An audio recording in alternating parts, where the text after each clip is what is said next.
চারটা বিশ্ববিদ্যালয় নির্বাচনের পর মাথা এমন গরম হয়েছে, এখন মসজিদে ইসলামপন্থী এবং দেশপ্রেমিকদের উপরে হামলা শুরু করেছে।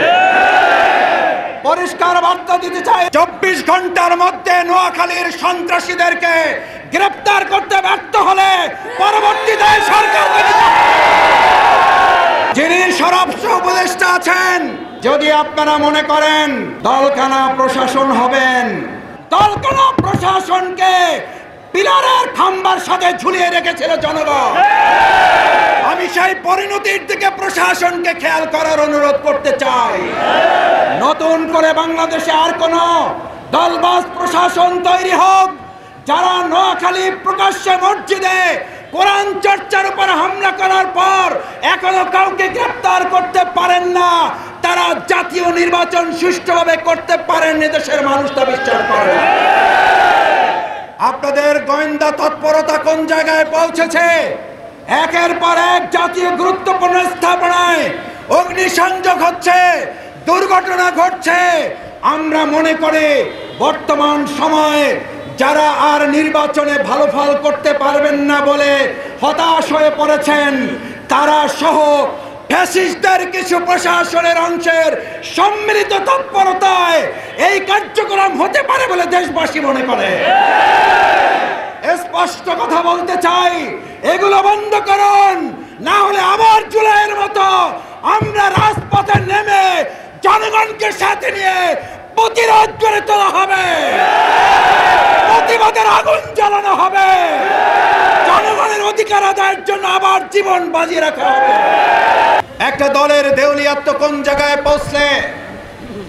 আপনারা যখন কথা বলেন গণভোট এবং জাতীয় ভোট একই দিনে অনুষ্ঠিত হবে, গণভোট এবং জাতীয় ভোট একই দিনে অনুষ্ঠিত না হয়ে গণভোট আরো 15 দিন পরে অনুষ্ঠিত হওয়ার মধ্যে পার্থক্য কি? এটা একজন সাধারণ সম্মানিত রিকশাওয়ালা বোঝে, কিন্তু আমাদের বড় দল যারা ক্ষমতায় চলে গেছে মনে করে তারা বুঝতে পারে না।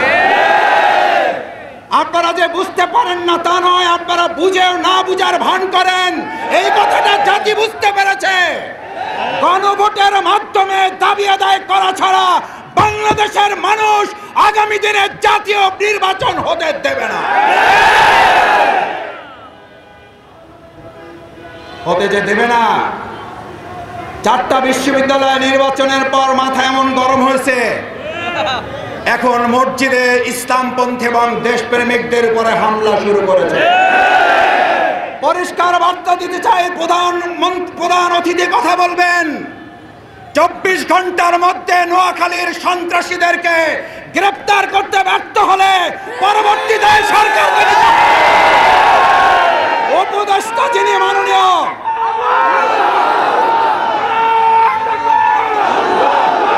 যিনি স্বরাষ্ট্র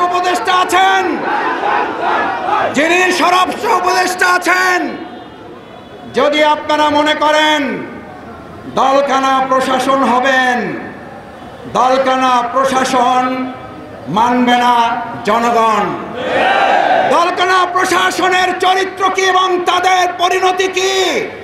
2024 সালের জুলাই আগস্টে শুধুমাত্র শেখ হাসিনার বিরুদ্ধে লড়াই হয় নাই, লড়াই হয়েছিল দলকানা প্রশাসনের বিরুদ্ধেও।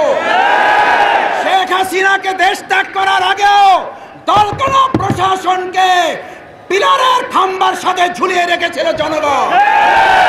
আমি সেই পরিণতির দিকে প্রশাসনকে খেয়াল করার অনুরোধ করতে চাই। নতুন করে বাংলাদেশে আর কোন দলবাজ প্রশাসন তৈরি হোক, যারা নোয়াখালী প্রকাশ্যে মসজিদে কোরআন চর্চার উপর হামলা করার পর এখনো কাউকে গ্রেফতার করতে পারেন না, তারা জাতীয় নির্বাচন সুষ্ঠুভাবে করতে পারেন দেশের মানুষ তা বিশ্বাস করে। আপনাদের গোয়েন্দা তৎপরতা কোন জায়গায় পৌঁছেছে? একের পর এক জাতীয় গুরুত্বপূর্ণ স্থাপনায় অগ্নিসংযোগ হচ্ছে, দুর্ঘটনা ঘটছে। আমরা মনে করি বর্তমান সময়ে যারা আর নির্বাচনে ভালো ফল করতে পারবেন না বলে হতাশ হয়ে পড়েছেন, তারা সহ ফ্যাসিস্টদের কিছু প্রশাসনের অংশের সম্মিলিত তৎপরতায় এই কার্যক্রম হতে পারে বলে দেশবাসী মনে করে। স্পষ্ট কথা বলতে চাই, এগুলো বন্ধ করুন, না হলে আবার জুলাইয়ের মতো আমরা রাজপথে নেমে জনগণকে সাথে নিয়ে প্রতিরোধ করে তোলা হবে, প্রতিবাদের আগুন জ্বালানো হবে, জনগণের অধিকার আদায়ের জন্য আবার জীবন বাজি রাখা হবে।